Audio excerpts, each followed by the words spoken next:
புத்தாண்டு வாழ்த்துக்கள். ஸோ யார் யாரெல்லாம் ரொம்ப சந்தோஷமா இந்த 10 நாள் எனக்கு சூப்பரா இருந்துச்சுன்னு சொல்றாங்களோ வெளியில சொல்லுங்க.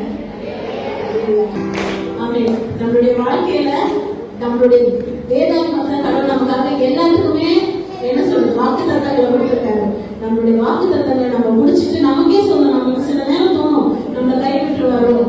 அப்போ நம்மளா சொல்லிக்கணும், என் தேவன் என்னை கைவிட மாட்டார், என் தேவன் எனக்காக இருக்கிறார். நம்மளுடைய வாழ்க்கையில நம்மளுடைய எண்ணங்களே நம்மளை கேள்வி கேட்கும் போது நம்மளுடைய வேதத்துல இருந்து நம்ம வாக்குத்தத்தங்களை எடுத்து நம்மளுடைய வாழ்க்கையில நம்மளே பேசணும். அப்போதான் நம்மளுடைய ஃபேத் ஜர்னி, நம்மளுடைய விசுவாச வாழ்க்கை ரொம்ப நல்லா இருக்கும். ஸோ இப்போ நம்ம அடுத்த பாட்டு பாடும்போது எல்லாருக்கும் தெரிஞ்ச பாட்டு இதை கொஞ்சம் ஆக்ஷன் பண்ண போறோம். சரியா? இந்த பாட்டு வெக்க பாட்டு போகுது இல்லை, யார் யாருக்கெல்லாம் தெரியும்? இன்னும் எல்லாருக்கும் தெரியல. ஸோ நம்மளுடைய வாழ்க்கையில மனுஷங்களை நம்ம ஏமாந்துருக்குமா? ஏமாந்துருக்கோம்ல. நம்மளுடைய வாழ்க்கையில பைபிள் ஒரு வசனம் இருக்கு, மனுஷனை நம்புகிறதை பார்க்கிலும் கர்த்தர் மேல் பற்றுதலா இருக்கிறதே நல்லா. ஸோ இன்னைக்கும் அந்த மாதிரி வார்த்தைகளை நம்ம தேவனை நம்பி இருக்கும் போது நம்ம வெக்கப்பட்டு போக மாட்டோம். மனுஷனை நம்பும் போது வெக்கப்பட நிறைய வாய்ப்புகள் இருக்கு. ஸோ இந்த பாட்டு ரொம்ப ஃபாஸ்டா வரும். நல்லா கை தட்டி நம்ம இந்த பாட்டுல இயேசு என்னோடு இருப்பதால், இயேசு என்னோடு நடப்பதால், இயேசு என்னோடு வசிப்பதால் வெக்கப்பட்டு போவதில்லை. நம்ம அப்படியே கைகளை அசைச்சு ஆக்ஷன் பண்ணி பாட போறோம். தாவீது ராஜாவா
ஆண்டவரே, நல்ல காலை வேளைக்காக நாங்கள் உமக்கு கோடான கோடி ஸ்தோத்திரம் செலுத்துகிறோம். அப்பா, எங்களை உன்னுடைய உள்ளங்களில் வரைந்திருக்கு என்று நாங்கள் பாடினோம். உன்னை தொடுகிறவன் என் கண்மணியை தொடுகிறான் என்று உங்களுடைய வேதத்துல வசனத்துல நாங்கள் வாசிக்கிறோம். தற்போது உங்களுடைய நிழலிலே நாங்கள் அமர்ந்திருந்து நீரே தேவன் என்று அறிந்து கொள்ள எங்களுக்கு கிருபை தாரும். இயேசுவின் மூலம் ஜெபம் கேட்கிறாவே, ஆமென். இன்னைக்கு நமக்காக நம்ம யூத் தெரிந்தெடுத்த ஒரு கொஞ்சம் வித்தியாசமான ஒரு டாபிக், ஒரு தீம். ஆனா ஆண்டவருக்குள்ள நம்ம இது என்னன்றத கொஞ்சம் சற்று அவருடைய பாதத்துல அமர்ந்திருந்து நம்ம கவனிப்போம். வைராக்கியத்தின் முத்திரை, இங்கிலீஷ்ல சொல்லணும்னா zeal. zeal is the seal அப்படின்னு எழுதிருக்காங்க. வைராக்கியத்தின் முத்திரை. இப்ப வைராக்கியம்ன்ற ஒரு வார்த்தையை நீங்கள் நானும் கேட்டோம்னா நம்ம என்ன யோசிக்கணும்? இந்த வைராக்கியமா இருக்கிறாங்கன்னா இவங்க என்ன யோசிக்க போறாங்க, இவங்க என்ன பேச போறாங்க, இவங்க என்ன செய்ய போறாங்க அப்படின்னு சொல்லி நம்ம கொஞ்ச தூரம் தள்ளி நம்ம பார்த்துட்டு அதுக்கப்புறமா இவங்க சொல்றது சரியா இல்லையா நம்மளும் அவங்க கூட போய் ஜாயின் பண்ணிக்கலாம், நம்மளும் சேர்ந்துக்கலாம். இல்ல இது ஒரு மாதிரி இருந்துச்சுன்னா நம்ம என்ன செய்யலாம், தள்ளியே நம்ம இருந்துக்கலாம் அப்படின்னு சொல்லி யோசிப்போம். அப்படின்னா வைராக்கியம்ன்ற ஒரு வார்த்தையை நம்ம கேட்டோம்னா, ஆனா இன்னைக்கு கர்த்தருடைய வைராக்கியம், இந்த கர்த்தருடைய வைராக்கியம்னா என்ன? கர்த்தரின் கிரியை அப்படின்னா யாரு? அவருடைய கரத்தின் கிரியை. அப்ப அவருடைய கரத்தின் கிரியைக்கு உரிய வைராக்கியம், இந்த கர்த்தருக்கு இருக்கிற வைராக்கியம் வேற. அதை நம்ம அதோடைய ஆழம் அகலம் நம்மளால புரிஞ்சுக்கவே முடியாது. ஆனா இந்த கர்த்தருடைய கரத்தின் கிரியையாகி இருக்கிற அவருடைய சிருஷ்டிப்பாக இருக்கிற நீங்கள் நானும் நம்ம எல்லாருமே நமக்கு ஒரு வைராக்கியம் உண்டு. அப்படிதான் அது தேவை அப்படிங்கறத நம்ம வார்த்தையிலிருந்து நம்ம பார்க்கிறோம். இது எப்படிப்பட்ட வைராக்கியமா இருக்கணும்ன்றத நம்ம சுருக்கமா பார்க்கலாம். இப்ப கர்த்தருடைய வைராக்கியத்தை நம்ம கொஞ்சம் தூரத்துல இருந்து பார்க்கிறோம். நம்மளுக்கு அவ்வளவா புரியாது. ஆனா நம்ம அநேக வசனங்கள் அதுல கர்த்தருடைய வைராக்கியத்தை பற்றி இருக்குது. சுருக்கமா 3 வசனங்களை மட்டும் உங்களுக்கு நான் ஞாபகப்படுத்த விரும்புகிறேன்.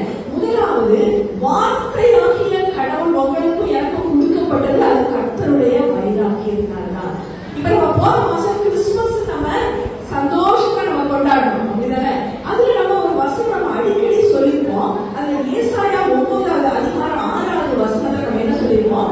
நமக்கு ஒரு பாலகன் பிறந்தார், நமக்கு ஒரு குமாரன் கொடுக்கப்பட்டார், கர்த்தருக்கும் அவருடைய தோளின் மேல் இருக்கும், அவருடைய நாமம் அதிசயமானவர், ஆலோசனை கர்த்தர், வல்லமையுள்ள தேவன், நித்திய பிதா, சமாதான பிரபு எனப்படும். இப்ப இந்த வார்த்தையாகிய கடவுள் உங்களுக்கும் எனக்கும் கொடுக்கப்பட்டாரா அது கர்த்தருடைய வைராக்கியத்தினாலே. அது அடுத்த வசனத்துல நம்ம அதை வாசிக்கிறோம். 7வது வசனத்துல நம்ம என்ன வாசிக்கிறோம்னா, அவர் ஏன் வைராக்கியம் உள்ள கர்த்தர்னு சொல்றோம்னா, வாக்கு தத்தங்களை நிறைவேற்றுகிறவர். அவர் யாரு? வாக்கு தத்தங்களை நிறைவேற்றுகிறவர். நீங்களும் நானும் வாக்கு தத்தத்துக்கு வசனம் எடுக்கவா? எடுத்தோம்ல. இப்ப இந்த வாக்கு தத்தத்தை நிறைவேற்றுகிறது எப்படி? கர்த்தருடைய வைராக்கியம் தான் இந்த வாக்கு தத்தங்களை உங்க வாழ்க்கையிலும் என் வாழ்க்கையிலையும் நிறைவேற்றி கொடுக்க வல்லவர். இது நம்ம 7வது வசனத்துல நம்ம படிக்கிறோம். அந்த ஏசாயா 9வது அதிகாரம் 7ல எப்படி படிக்கிறோம்னா, தாவீதின் ராஜ்யத்தை திடப்படுத்தி அதை நிலைப்படுத்தி சமாதானத்தின் பெருக்கத்துக்கும் கர்த்தத்துவத்தின் பெருக்கத்துவத்துக்கும் அங்க சமாதானம் நீடிய சமாதானமா நினைச்சு நிக்கிறதுக்கும் கர்த்தருடைய வைராக்கியம் இதை செய்தது. எப்படி கொடுக்குது அந்த வசனம்? கர்த்தருடைய வைராக்கியம் இதை செய்தது. அப்ப சமாதானம் வேணும்னு நீங்க யாராவது கேட்கீங்களா? என் மனசுல சமாதானமே இல்லை. நான் கிறிஸ்துமஸ் கொண்டாடினேன், நான் நியூ இயர் கொண்டாடினேன், நான் இன்னொரு வருஷத்துக்குள்ள நான் வந்திருக்கிறேன், ஆனா என் மனசுல என்ன இன்னும் இல்லை. அப்ப நமக்கு என்ன வேணும்? கர்த்தருடைய வைராக்கியம் உங்க வாழ்க்கையிலையும் என் வாழ்க்கையிலையும் எல்லா வாக்கு தத்தங்களையும் ஆம் என்றும் முடித்து கொடுக்க போகிற இந்த கர்த்தருடைய வைராக்கியம். இந்த வைராக்கியம் என்னன்றதை இன்னைக்கு நம்ம கொஞ்ச நேரத்துல ஒரு 2 நிமிஷத்துல பார்ப்போம். அப்ப வார்த்தையாகிய கடவுள் கொடுக்கப்பட்டது அவருடைய வைராக்கியம். வாக்கு தத்தங்கள்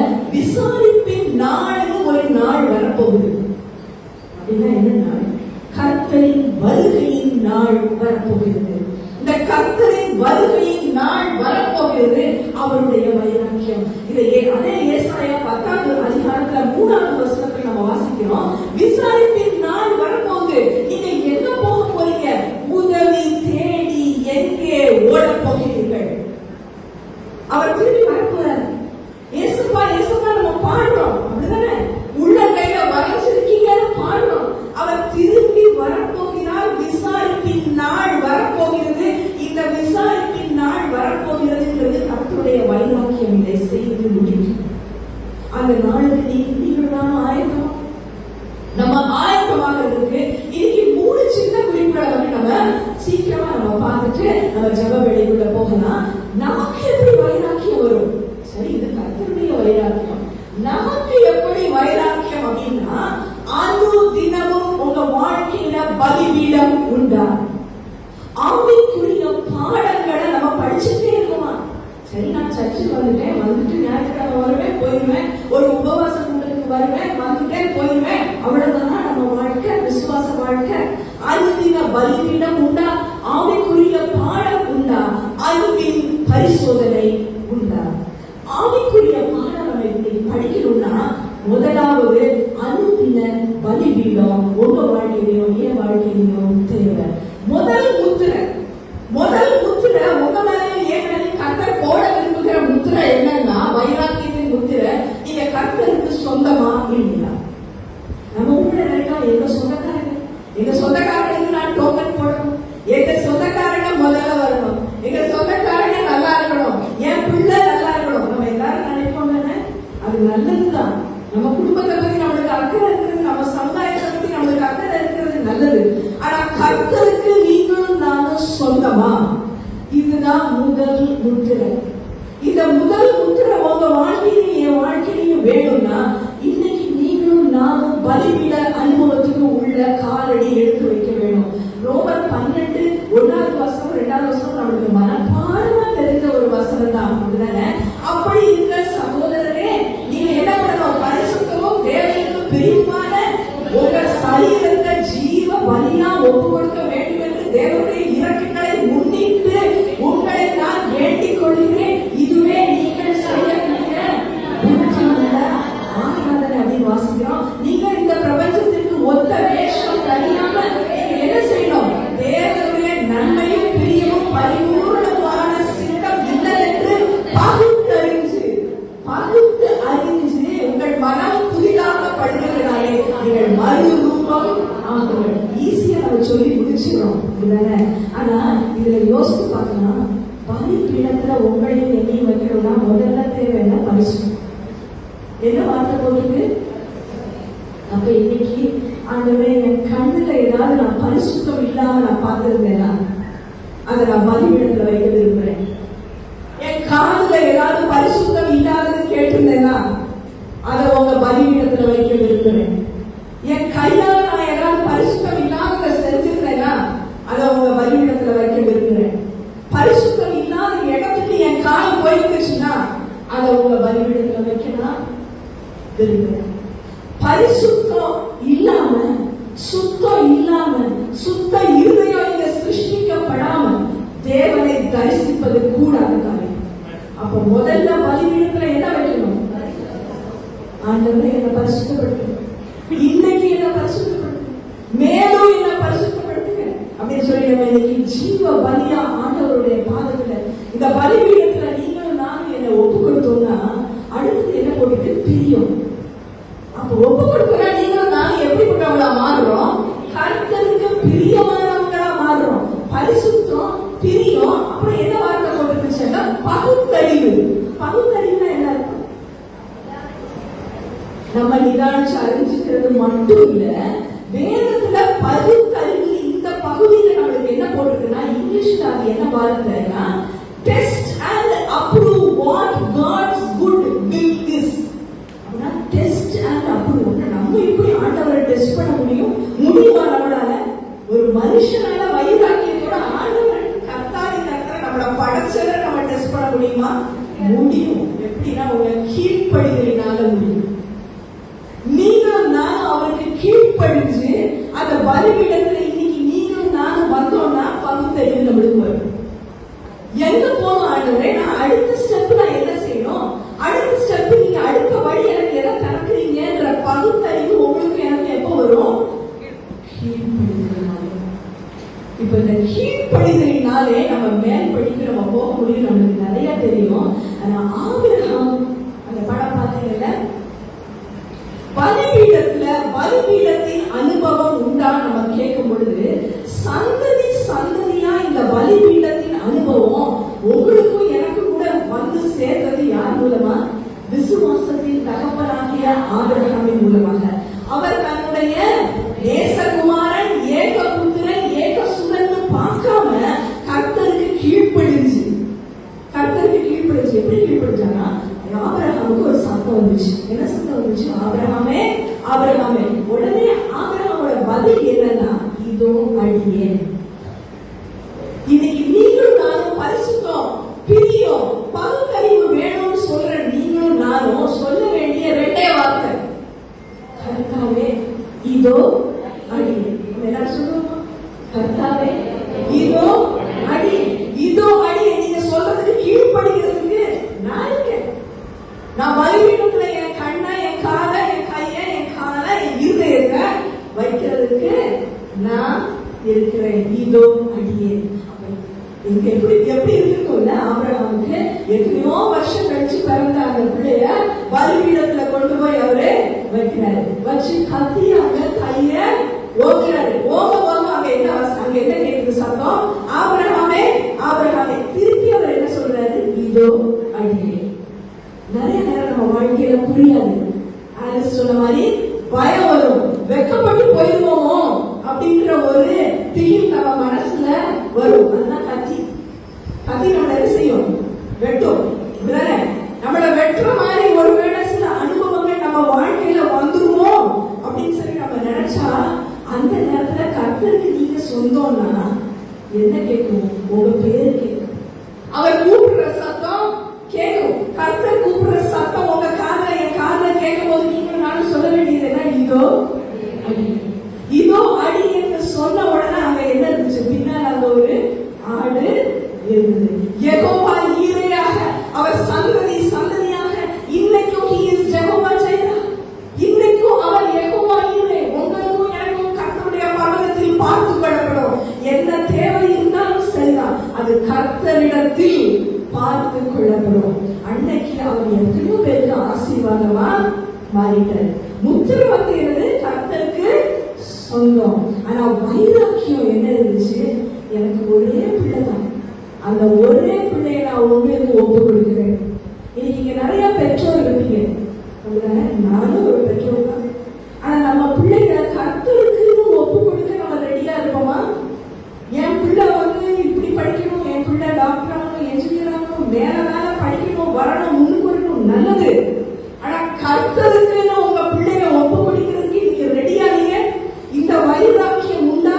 இந்த வைராக்கியம் இல்லைன்னா, ஆண்டவரே இந்த வைராக்கியத்தை எனக்கு காமிக்க. என் பிள்ளை இன்னைக்கு உங்க பலிபீடத்துல நான் ஒப்பு கொடுக்க ரெடி. ரெடின்னு சொன்னீங்க, இதோ அடியேன், இதோ என் பிள்ளை அப்படின்னு நீங்க சொன்னீங்கன்னா, இந்த வசனம் உங்களுக்கும் எனக்கும் சொந்தமாகும். எந்த வசனம்? ஆதியாகமம் 22வது அதிகாரத்துல 17வது வசனமும் 18வது வசனமும் போட்டிருக்கு. அதுல என்ன போட்டிருக்குது? உன்னை ஆசீர்வதிக்கவே ஆசீர்வதிப்பேன். இதை நம்ம வீட்டுல நிறைய நேரம் நம்ம தொகை போடுறோம், ஒரே ஆசீர்வதிக்கவே ஆசீர்வதிப்பேன்னு. எப்ப இந்த வசனம் வந்துச்சு? ஆபிரகாமுக்கு ஈசாக்கு ஒப்பு கொடுக்க பலிபீடத்துல வைக்க ரெடியானது. ரெடியாகி பலிபீடத்துல வச்ச போதுதான் இந்த வசனம் யாருக்கு வந்துச்சு? ஆபிரகாமுக்கு. அதனால இன்னைக்கு முத்திரை கர்த்தருக்கு சொந்தம் உண்டா? வைராக்கியம், ஆண்டவரே என் பிள்ளைங்களை, என் சந்ததியை, என் குடும்பத்தை, என் சமுதாயத்தை உங்க பலிபீடத்துல வைக்கிறதுக்கு நான் ரெடி அப்படின்னு நம்ம இதோ அடியே நான் ரெடியா இருக்கிறேன் நீங்க சொல்லுவோமா? இதுதான் அனுதின பலிபீடத்தின் அனுபவம்.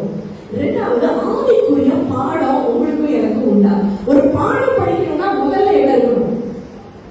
ஒரு பாடம் படிக்கும் போது ஸ்கூலுக்கு போனோம்னா முதல்ல எந்த கிளாஸ் போனோம்? ப்ரீகேஜியே இப்ப இருக்கு. இல்லைன்னா நம்ம எங்க போனோம்?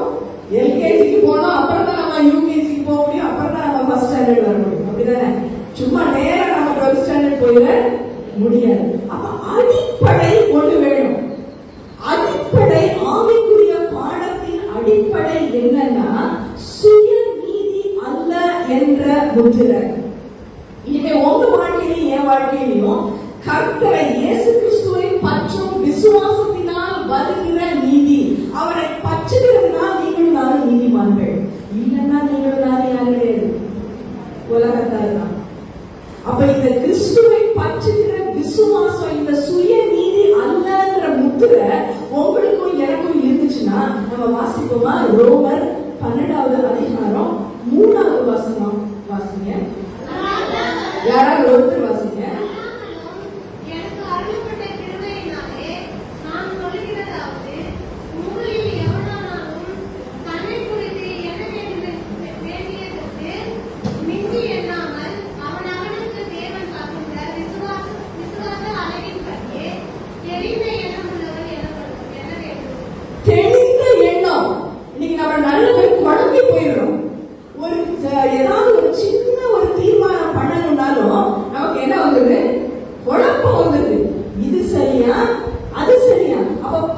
பரிசுத்த ஆவியானவர் உங்களுக்கும் எனக்கு கர்த்தருக்கு நீங்க சொந்தம்னா இந்த பரிசுத்த ஆவியானவரின் முத்திரை உங்க மேலையும் என் மேலையும் இருக்குது. இந்த பரிசுத்த ஆவியானவருடைய சீல் அந்த முத்திரை இருக்கும் போது உங்களுக்கு எனக்கு என்ன அருளப்படுகிறது?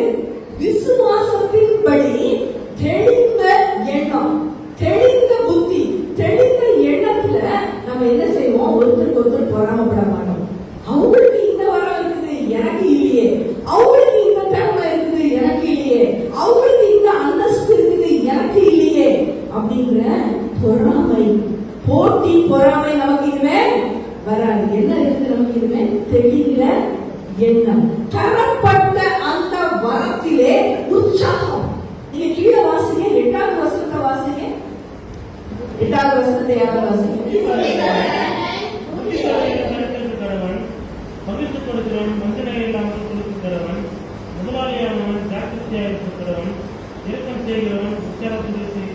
இரக்கம் செய்கிறவன் உற்சாகத்தோடு. அப்ப எதை செய்யணுமோ நமக்கு இதுவே என்ன கிடைக்குது? தெளிந்த புத்தி, உற்சாகமா நம்ம செய்யணும்.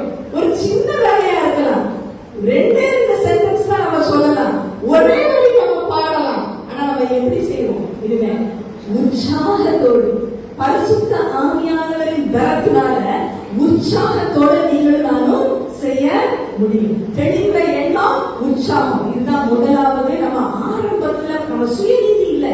ஆண்டவரை என்னால ஒண்ணு செய்ய முடியாது, ஆனா உன்னால எல்லாம் செய்ய முடியும், நான் அதை விசுவாசிக்கிறேன் அப்படின்னு அந்த விசுவாசத்துல நீங்கள் நானும் பலப்படும் பொழுது தெளிந்த எண்ணமும் உற்சாகமும் உங்களுக்கு எனக்கும் கிடைக்கிறது. இதுல பரிசுத்த பவுலுடைய ஒரு அப்போஸ்தலனுடைய ஒரு அனுபவம், ஒரு வைராக்கியத்தை உங்க முன்னால நீங்க வைக்க விரும்புறேன். இந்த படம் கொஞ்சம் கஷ்டம் தான், அதை பார்த்து சொல்ல முடியுமா? ஆனா நீங்க எல்லாருமே படிச்சிருக்கீங்க. இதுல ஒரு சின்ன குழு கொடுக்குறேன். அப்போஸ்தலர் 17ல இருக்கு. இதுல இது என்னன்றது தெரியுமா? இது என்ன சம்பவம்? பைபிளை பார்க்காம சொல்லுங்க, திறந்து பார்த்து சொல்லாம. அப்போஸ்தலர் 17ல இருக்கு. அதுல வைராக்கியம் என்ற வார்த்தை வேற வருது 5வது வசனத்துல. மார்ஸ் மேடையில அது பக்கத்துல. அதுக்கப்புறம் 17வது அதிகாரம் சொன்னேன்ல, அப்போஸ்தலர் 17.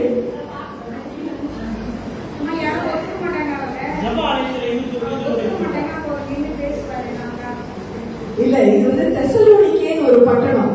தெசலோனிக்கே பட்டணத்துல அங்க யாசோன்ற ஒரு வீட்டுல அவர் தங்கி இருக்கிறாரு. அப்ப என்ன பண்றாங்க? பரிசுத்த பவுல் 3 நாள் வந்து அந்த ஜெப ஆலயத்துக்கு போறாங்க. ஆனா அவங்க என்ன செய்யறாங்க? நிறைய பேர் வந்து அங்க திரளான ஜனங்கள் இருக்கிறாங்க. அவங்க சுவிசேஷத்தை கேட்கிறாங்க. சுவிசேஷமா என்ன? கிறிஸ்து இயேசு உலகத்துக்கு நமக்காக வந்தார், பாடுபட்டார், மரித்தார், 3ஆம் நாள் உயிர்த்தெழுந்தார், பரலோகத்தில் இப்போ உங்களுக்காகவும் எனக்காகவும் அவர் பரிந்து பேசுகிறவராக இருக்கிறார், திரும்பி வரப்போகிறார். இதுதான் இந்த சுவிசேஷத்தை சொல்ல சொல்ல அநேகர் அங்க வந்து என்ன பண்றாங்க? விசுவாசத்துக்குள் வர்றாங்க. அப்ப என்ன செய்யறாங்க? அங்க ஒரு வைராக்கியம் உள்ள ஒரு கூட்டம் வருது. அந்த வைராக்கியம் உள்ள கூட்டம் இவரை என்ன செய்யுது? இவரை பிடிச்சு போயிருக்கான்னு யாசோரோட வீட்டுக்கு வர்றாங்க. ஆனா இவர் யாசோரோட வீட்டுல இருந்து இவரு போயிருக்காரு பரிசுத்த பவுல். உடனே யாசோன்னா ஜேசன் இங்கிலீஷ், சரியா? அதனால ஜேசனை பிடிச்சிட்டு வெளியில எடுத்துட்டு வந்துடுறாங்க. வெளியில எடுத்துட்டு வந்து அவங்க என்ன சொல்றாங்க? உலகத்தை கலக்கினவர்கள் இங்கே உட்கார்ந்திருக்கிறாங்க. அப்ப வைராக்கியம் உங்களுக்கும் எனக்கும் இருக்கு. சுயநீதின்ற முத்திரை போயிடுச்சு அப்படின்னா உலகத்தை கலக்கினவங்க இங்க வந்தாங்கன்ற வார்த்தை உங்களை பார்த்து என்ன பார்த்து சொல்ல முடியுமா? கர்த்தருடைய கிருபை உலகத்தையே கலக்கிறவங்க இங்க வந்துட்டாங்க, இங்க திருப்பாளருக்கு வந்திருக்காங்கன்னு சொல்ல முடியுமா? அன்னைக்கு பரிசுத்த பவுலுடைய வைராக்கியம், அவர் வெறும் சுவிசேஷத்தை தான் சொன்னார், கிறிஸ்துவை மட்டும்தான் பிரசங்கித்தார், சிலுவையை குறித்து மட்டும்தான் அவர் மேன்மைப்படுத்தினார். சிலுவையின் அச்சு அடையாளங்கள் அவருடைய உடம்புல இருந்தது. இன்னைக்கு எதை பத்தி நம்ம பேசியிருந்தாலும் பரவாயில்ல, இனிமே இயேசுவையே மேன்மைப்படுத்துவோம், அவரையே நம்ம வாழ்க்கையில மேன்மைப்படுத்துவோம்ன்ற வைராக்கியம் உங்களுக்கு எனக்கு இருந்துச்சுன்னா இனிமே என்ன வைராக்கியம்? ஆண்டவரை எல்லாம் நான் மறந்து முன்னாடிகளை நாடி இனிமே எனக்கு ஒரு ஆசை வேணும். என்ன ஆசை பவுலுக்கு அங்க இருந்துச்சா? பிலிப்பியர் 3:12-14 வரைக்கும் நம்ம பார்க்கிறோம். கிறிஸ்து இயேசுவினால் நான் எதற்காக பிடிக்கப்பட்டேனோ அதை பிடித்துக் கொள்ள ஆசையோடு பிடித்துக் கொள்ளும். நான் ஆசையோட போறேன். நீங்க உங்களுக்கு எனக்கு நிறைய ஆசை இருக்கலாம்,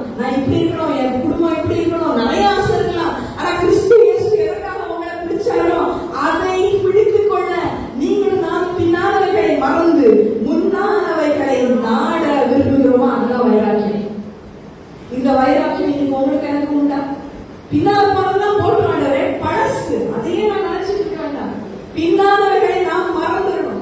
எதை கீழே இருந்ததெல்லாம் நான் மறந்துடணும். ஒரு பொறாமை பெருமை எல்லாத்தையும் நான் விட்டுட்டு இனிமே நான் யாருக்குள்ள வந்துடணும்? கிறிஸ்துவுக்குள். To be found in him அப்படின்னு இங்கிலீஷ்ல அப்படின்னா அவங்களை கண்டுபிடிக்கணும்னா அவருக்குள்ளதான் கண்டுபிடிக்கணும். ஒரு பெரிய போட்டோல இதை நம்மளால கண்டுபிடிக்க முடியல, அப்படிதானே? இனிமே ஒவ்வொருத்தையும் ஒரு இடத்துல கண்டுபிடிக்கணும்னா யாருக்குள்ள கண்டுபிடிக்கணும்? கிறிஸ்துவுக்குள். To be found in Christ. அதனால பின்னாதவைகளை மறந்து நான் இனிமே முன்னாதவைகளை நான் நாட போறேன் அப்படின்னா உங்களுக்கு எனக்கு ஒரு மேலான பாக்கியம் வெயிட் பண்ணிட்டு இருக்கான். இதுல இது என்ன பாக்கியம் மட்டும் வாசிச்சுட்டு நம்ம கடைசி ஸ்லைடுக்கு போலாம். இது என்ன பாக்கியம்னா பிலிப்பியர் 3:20-21 நான் சுருக்கமா சொல்லிடுறேன். உங்க குடியிருப்பு இனிமே பரலோகம். குடியிருப்பு இனிமே எங்க? பரலோகம். இதை முடிச்சுட்டு நம்ம வீட்டுக்கு போகலாம். ஆனா குடியிருப்பு நமக்கு எங்க? பரலோகம். ஒரு நாள் நம்ம எல்லாரும் பரலோகத்துல வெயிட் பண்ணி உட்கார்ந்துருக்கணும். அது நிச்சயம் உண்டா? நமக்கு நிச்சயம் உண்டா? நம்ம எல்லாரும் பரலோகத்தின் குடியிருப்புல இருக்க போறோம். ஆனா என்ன ஆக போகுது? இந்த சரீரத்தை நீங்க பலிபீடத்துல வச்சீங்கன்னா, இந்த சரீரத்துல இனிமே சுய நீதி இல்லைன்னா 21 யாராவது ஒருத்தர் சத்தமா வாசிங்க.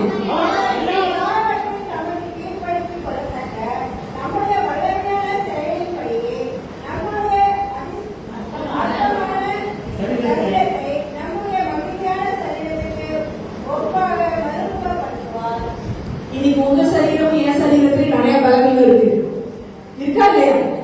இருக்கு. நோய் இருக்கு, கஷ்டம் இருக்கு, பலவீனம் இருக்கு. எதுல? சரீரத்துல. ஆனா ஒரு நாள் அந்த விசாரிப்பின் நாள், வருகையின் நாள் இருக்கு. அந்த வருகையின் நாள்ல அற்பமான இந்த சரீரம் அவருடைய மகிமையான சரீரத்திற்கு ஒப்பாக, like him, like his glorified body, அவரை போல மறுரூபம் ஆகும். இந்த வாக்கியத்தை நீங்கள் நான் ரெடியா? இதுக்கு என்ன ஆயத்தப்படுத்துங்க நம்ம சொல்லுவோம். இந்த முத்திரையை சரீரத்துல நீங்க தாங்க ஆண்டவரே, பின்னானவைகளை மறந்து நான் முன்னானது என்ன? இந்த அற்பமான சரீரம் கூட அவருடைய மகிமையான சரீரமா போல மாறப்போகிறது. இந்த வைராக்கியம் உங்களுக்கு எனக்கும் தேவை. கடைசியாக நம்ம பார்க்க போகிறது, கடைசியா ஒரு பிக்சர் நம்ம பார்க்க போறோம். அதுல என்ன போட்டிருக்கு? அன்பின் பரிசோதனை உண்டு. இப்ப டாக்டர்ஸ்னா நாங்க வந்து பேஷண்ட் என்ன பண்ணுவோம்? டெஸ்ட் பண்ணுவோம், பரிசோதனை பண்ணுவோம். அப்படிதானே? கூட வேலை செய்யறவங்க எல்லாருமே என்ன செய்வோம்? இது பேஷண்ட் எப்படி, அந்த பேஷண்ட் எப்படின்னு ஒரு பரிசோதனைக்கு ஹெல்ப் பண்ணுவாங்க. இன்னைக்கு நீங்களும் நான் ஒரு சின்ன பரிசோதனை செய்ய போறோம். இந்த ஜப வேலைக்கு முன்னால உங்க அன்பு எப்படி? உலக பிரகாரமான அன்புனா அது மாயமான அன்பு. ரோமர் 12:9 உங்கள் அன்பு மாயமற்றிருப்பதாக தீமையை வெறுத்து நன்மையை பற்றி கொள்ளுங்கள். நன்மையை நம்ம என்ன செய்யணுமா? பற்றி கொள்ளணும். அப்படின்னா என்ன அர்த்தம்? இங்கிலீஷ்ல போடுறது கிளீன். அப்படின்னா என்னது? கிளீன். இப்ப யாரெல்லாம் பெல்ட் யூஸ் பண்ணுவீங்கன்னு தெரியல, நம்ம லேடிஸ் அதெல்லாம் யூஸ் பண்ண மாட்டோம். பட் ஒரு பெல்ட் யூஸ் பண்ணா பெல்ட் வச்சுதான் என்ன பண்ணுவோம்? எப்படி நம்ம டைட் பண்றோம் அப்படின்னா அந்த பெல்ட் வச்சு பெல்ட் போடுற மாதிரி தான் அந்த அர்த்தம். கிளீன்னா ஒரு வேஸ்ட் பெல்ட் போடுற மாதிரி. அந்த அளவுக்கு நீங்கள் நான் நன்மையை பற்றி கொள்ளணும், தீமையை விட்டு விலகி ஓடணும். இந்த சத்தியத்தை நீங்க சாட்சி கொடுத்தீங்கன்னா, தீமையை விட்டு நான் விலகி ஓடுறேன் ஆண்டவரே, அந்த நன்மையானவர் யார்? நல்ல போதகர் யார்? கிறிஸ்து ஒருவரே. அப்ப அவரை நம்ம இறுக்கி பற்றி கொள்ளுகிற அந்த ஒரு வாழ்க்கை, அந்த அனுபவம், அவரை பிடிச்சுட்டாதான் நம்ம அன்பு மாயமற்றதா இருக்கும். இல்லைன்னா கண்டிப்பா அந்த அன்புல ஏதாவது பரிசோதிச்சு பார்க்கல ஒரு தப்பு, ஒரு டாட் கண்டுபிடிச்சிருக்காங்க. அப்ப கிறிஸ்து இயேசுவை அவரை பற்றி கொள்ள ஒரு பெல்ட் எப்படி போடுற மாதிரி அவரை பிடிச்சுக்க, இறுக பிடிக்க கிளீன் பண்ண இனிமே உங்க அன்பு, என் அன்பு எப்படிப்பட்டதா இருக்குமா? மாயமற்றதாக இருக்கும். இந்த மாயமற்ற அன்புக்கு, இந்த தீமையை விட்டு விலகி நன்மையவே பிடிச்சுக்கிற அன்புக்கு ஒரே ஒரு உதாரணத்தை நாங்க போடுறோம். அது யாருக்கு தெரியுமா? யோவான் ஸ்நானன். ஏன்னா அவருடைய வாழ்க்கையில வெறும் இந்த அன்பு, அந்த அன்போட அப்படி நின்று போல, சும்மா ஒரு செயலோட அங்க நின்று போகல. யோவான் 5:35 அவருடைய வாழ்க்கைக்கு ஒரு சாட்சி இருக்குது.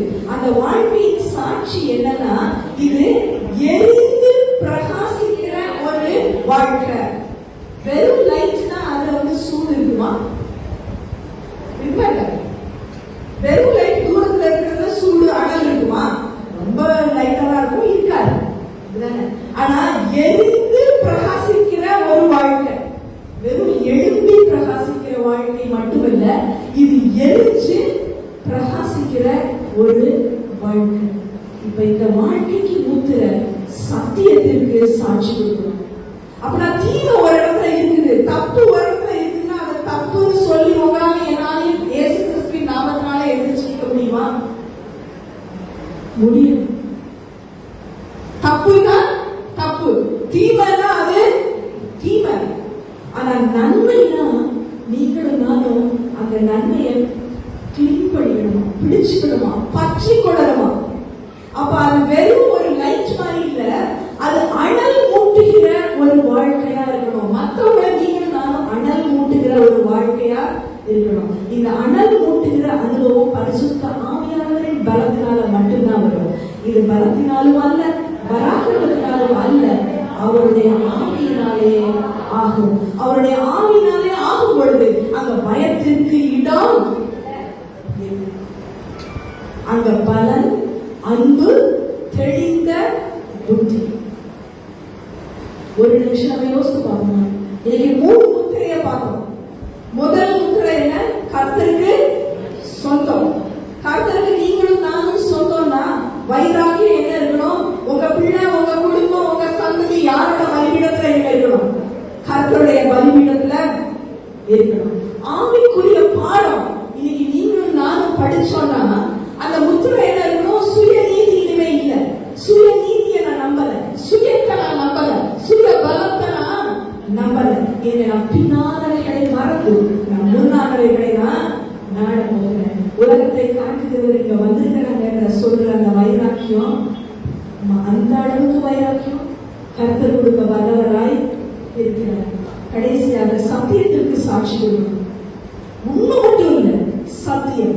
அவரே வழி, இயேசுவே வழி, சத்தியம், ஜீவன் என்று நீங்கள் நான் சாட்சி கொடுக்கிற ஒரு அனுபவமா இருந்ததுன்னா இந்த வைராக்கியம் எப்படிப்பட்ட வைராக்கியம்? நம்ம என்ன பார்க்கிறோம் கடைசி அந்த ஸ்லைட்ல? இந்த வைராக்கியம் கர்த்தருக்காக பிரகாசிக்கிற ஒரு வாழ்க்கை, அனல் ஊட்டி பிரகாசிக்கிற வாழ்க்கை. இந்த வாழ்க்கையை இந்த வருஷத்துல கர்த்தர் நம்ம ஒவ்வொருத்தருக்கும் தருவாங்க. நாம் ஜெபம் பண்ணுவோம்.